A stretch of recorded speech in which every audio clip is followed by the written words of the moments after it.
శ్రీ సత్యసాయి జిల్లా పుట్టపర్తిలో వైకాపా సీనియర్ నేత విజయభాస్కర్ రెడ్డి ఆ పార్టీకి గుడ్ బై చెప్పారు. పార్టీ సభ్యత్వానికి, రాష్ట్ర సంయుక్త కార్యదర్శి పదవికి విజయభాస్కర్ రెడ్డి రాజీనామా చేశారు. పార్టీ కోసం పనిచేసిన వారిని పక్కన పెట్టారని ఆవేదన వ్యక్తం చేశారు. ఈ 5 ఏళ్లలో ఎమ్మెల్యే దుద్దికుంట శ్రీధర్ రెడ్డి పార్టీని పట్టించుకోలేదని విమర్శించారు.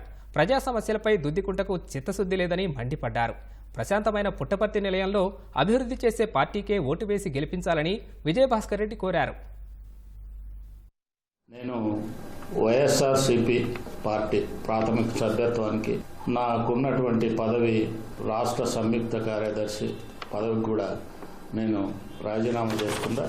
రాజీనామా పేపర్ కూడా నేను ఈమెయిల్ ద్వారా వైఎస్ జగన్మోహన్ రెడ్డి అధ్యక్షుల వారికి కూడా పంపిస్తున్నా. ఈరోజు ఎమ్మెల్యేగా శాసనసభ్యులుగా ఉన్నటువంటి దుద్దుగుంట శ్రీధర్ రెడ్డి గారు కానీ, పార్టీ బాగోగుల పట్ల కానీ, పార్టీని కష్టపడి గెలిపించి అధికారంలోకి తెచ్చినటువంటి నియోజకవర్గంలోని పుట్టపర్తి నియోజకవర్గంలోని పార్టీ యొక్క క్రియాశీల సభ్యుల యొక్క క్రియాశీల నాయకుల యొక్క బాగోగులు కానీ, వారి స్థితిగతులు కానీ మర్చిపోయి పార్టీని గాలికి వదిలేసి చాలా కుటుంబాలను తనకు అడ్డు వస్తారనేటువంటి ఒక దురుద్దేశంతో వారి ఉనికిని లేకుండా ప్రజల్లో చేయాలనేటువంటి ఒక దురాలోచనలతో 5 సంవత్సరాలుగా శ్రీధర్ రెడ్డి గారి వ్యవహారం అనేది మాకు చాలా బాధ కలిగించింది.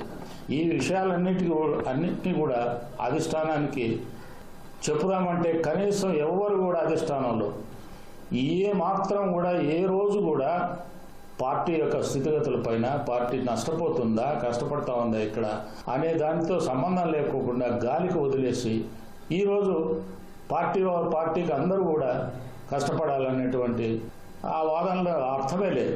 జిల్లా కేంద్రము, తర్వాత ఈ నేషనల్ హైవేస్, ఇవన్నీ కూడా తనే తెచ్చినట్టు అదొక డబ్బా కొట్టుకోవడం.